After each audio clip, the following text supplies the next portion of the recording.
Australia study visa की बात करें और स्पेशली बात करेंगे 2025 पास आउट स्टूडेंट्स के लिए, क्योंकि उनके पास तो जुलाई इनटेक के बाद नवंबर इनटेक की भी अच्छी ऑप्शंस रहने वाली है और साथ ही साथ उनके पास ऑप्शन रहेगी जनवरी इनटेक की नेक्स्ट ईयर की। तो इसी पर फोकस करेंगे। स्टूडेंट्स जरूर ध्यान से इस वीडियो को सुनिएगा, जो भी 25 पास आउट स्टूडेंट रहने वाला है, ताकि आपको पता हो फर्दर सारा प्रोसेस किस तरह से रहेगा और किन बातों का ख्याल आपको अभी से रखना पड़ेगा। स्वागत है आप सभी का, मैं हूं हरजोत कौर और आज ये पूरी इंफॉर्मेशन आपके साथ शेयर करेंगे। स्टडीज केयर अब्रॉड चंडीगढ़ के ब्रांच हेड अनीता भंडराल जी हमारे साथ है।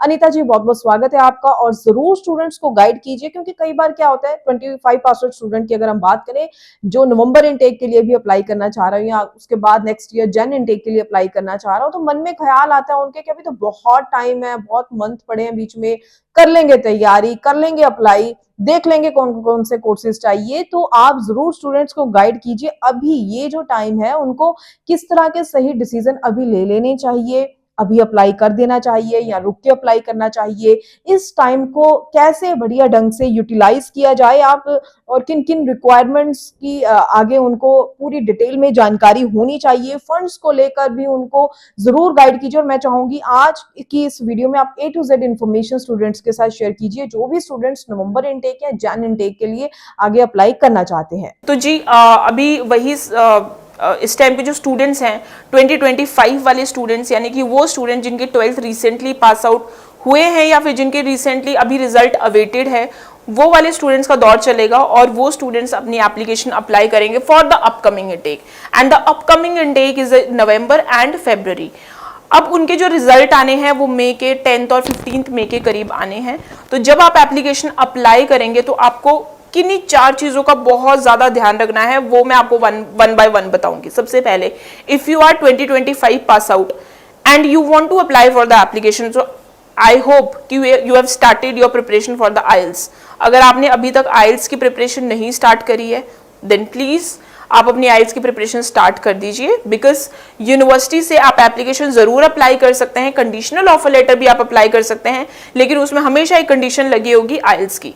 तो अगर आप 12th पास आउट हैं तो 6 ईच की एटलीस्ट रिक्वायरमेंट रहेगी if you want to apply for the university. Rest percentage की अगर मैं बात करूं तो बेस्ट एकेडमिक सब्जेक्ट में आपके जो परसेंटेज होने चाहिए वो 65 से अबव होने चाहिए in best academic. That varies on the university to university. हर यूनिवर्सिटी की परसेंटेज की अपनी रिक्वायरमेंट होती है। सो एटलीस्ट मिनिमम जो क्राइटेरिया है वो एटलीस्ट 65 होना चाहिए। किसी कारणवश अगर आपकी परसेंटेज थोड़ी कम भी है, then again you can apply your application in the universities के ही कैंपस में आप अप्लाई कर सकते हैं फॉर द डिप्लोमा प्रोग्राम, अगर आपकी परसेंटेज थोड़ी कम है। अब ये तो रहा एकेडमिक, लेकिन अगर आपने आइल्स कंप्लीट कर दिया है, सिर्फ आपका रिजल्ट अवेटेड है, देन यू गो एंड आप जाएं और अपनी कंडीशनल एप्लीकेशन अप्लाई करें so that you can reserve your seat.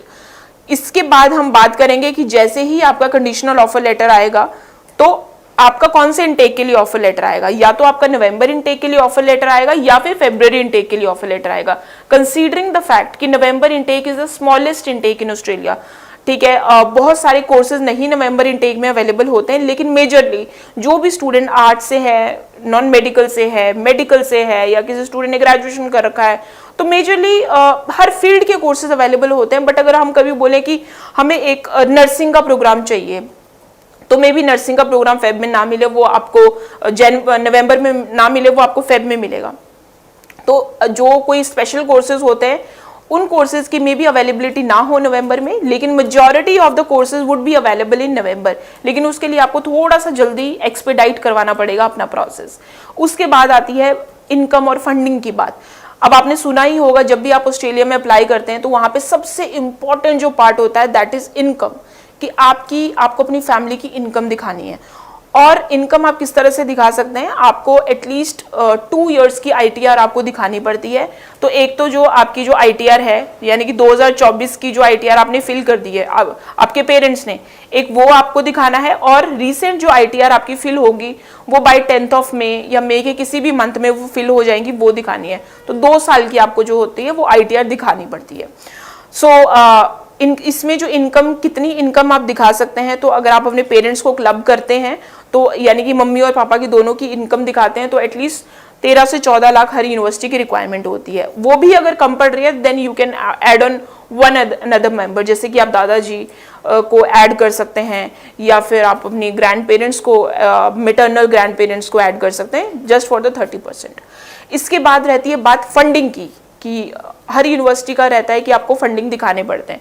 अब यूनिवर्सिटी की जो फंडिंग की कैलकुलेशन होती है वो ट्यूशन फीस, आपकी ओएसएससी, आपकी ट्रैवल एक्सपेंसेस को सब कुछ मिला के इनका जो कैलकुलेशन बैठता है वो आपका 35 से 40 लाख के करीब बैठता है नॉर्मली हर यूनिवर्सिटी का। लेकिन वो यूनिवर्सिटी कहती है कि या तो फंड 6 महीने पुराने होने चाहिए या साल पुराने होने चाहिए, और अगर रीसेंट है then you should have the proof कि ये पैसा कहाँ से आया। तो ऐसा नहीं है कि अगर आपके पास फ्रेश फंडिंग है तो आप अप्लाई नहीं कर सकते, आपके पास फ्रेश फंडिंग है बिल्कुल आप अप्लाई कर सकते हैं, बट आपके पास प्रूफ होना चाहिए कि ये पैसा कहाँ से आया। लेट सपोज आपके अकाउंट में पैसा नहीं है और आपकी यूनिवर्सिटी बोलती है कि आपकी एजुकेशन को सपोर्ट करने के लिए हमें 40 लाख दिखाने हैं। आपने उस पैसे को दिखाने के लिए अपनी रिसेंटली एक प्रॉपर्टी सेल करी है, तो आप वो जो पैसा आया है प्रॉपर्टी सेल करके 40 लाख वो आप अपने अकाउंट में शो कर सकते हो, साथ में आप प्रॉपर्टी के डॉक्यूमेंट दिखा सकते हो, जैसे सेल डीड हो गया या फिर कोई और चीजें होगी। ऐसे देयर आर डिफरेंट वेज कि किस तरह से फंडिंग दिखाई जाती है। For that you can call us, because ये जो टॉपिक है वो बहुत ट्रिकी है, बहुत लेंदी है, और हर किसी के लिए कुछ और चीजें एप्लीकेबल होती है, जिसका जो प्रोफेशन होता है उसके अकॉर्डिंगली चीजें एप्लीकेबल होती है। So because this is the very initial stage for the 2025 pass out students. So अगर अभी आपके रिजल्ट अवेटेड है, अभी आपने आइल्स नहीं करा है, there is no problem at all. आप एटलीस्ट फंडिंग और इनकम को अभी से समझे, बिकॉज सबसे ज्यादा जो टाइम है ऑस्ट्रेलिया वो फंडिंग और इनकम में ही लगता है। अगर आपने फंडिंग और इनकम के प्रोसेस को समझ लिया तो आपकी प्रोसेसिंग में ज्यादा टाइम नहीं लगेगा, और यही प्रोसेस अगर आप आइल्स कंप्लीट करने के बाद 12th का रिजल्ट आने के बाद समझोगे तो देन आपका जो ये इनटेक है नवंबर इनटेक वो जरूर मिस हो जाएगा, और उसके बाद जो इनटेक रहेगा आपका वो फरवरी इनटेक रहेगा। तो इन चीजों का ध्यान रखें, बिकॉज ऑस्ट्रेलिया एक रूल पे चलता है कि उनको जो गैप है वो गैप ज्यादा एक्सेप्ट नहीं करता वो। तो यही चीजें हैं। अगर आपको कंफ्यूजन होती है कोई भी चीजों की, अगर आपको और जानकारी चाहिए तो you can call us on below given number, और आप अपनी क्वेरी जो है वो व्हाट्सएप भी कर सकते हैं। तो आई होप स्टूडेंट्स समझ चुके हैं किन किन बातों का ध्यान रखना है। फंड्स को लेकर भी आपको क्लैरिटी जरूर हो चुकी होगी। मन में कोई भी डाउट है, कोई भी सवाल है, तो आप जो नंबर डिस्प्ले है इस पर कॉल कीजिए, पूरी इंफॉर्मेशन लीजिए, या फिर आप studies care abroad Chandigarh office भी विजिट कर सकते हैं। अपने डॉक्यूमेंट साथ में जरूर लेकर जाइएगा, क्योंकि उसी के अकॉर्डिंगली उनकी असेसमेंट की जाएगी, उसी के अकॉर्डिंगली आपको आगे फर्दर प्रोसेस जो है गाइड किया जा सकेगा। और बहुत बहुत थैंक्स अनीता जी, ये पूरी इन्फॉर्मेशन स्टूडेंट्स के साथ शेयर करने के लिए। आगे भी हम स्टूडेंट्स के लिए इसी तरह से और इन्फॉर्मेटिव वीडियोस लेकर आते रहेंगे। फिलहाल के लिए हमें दीजिए इजाजत। Thank you so much. Thank you.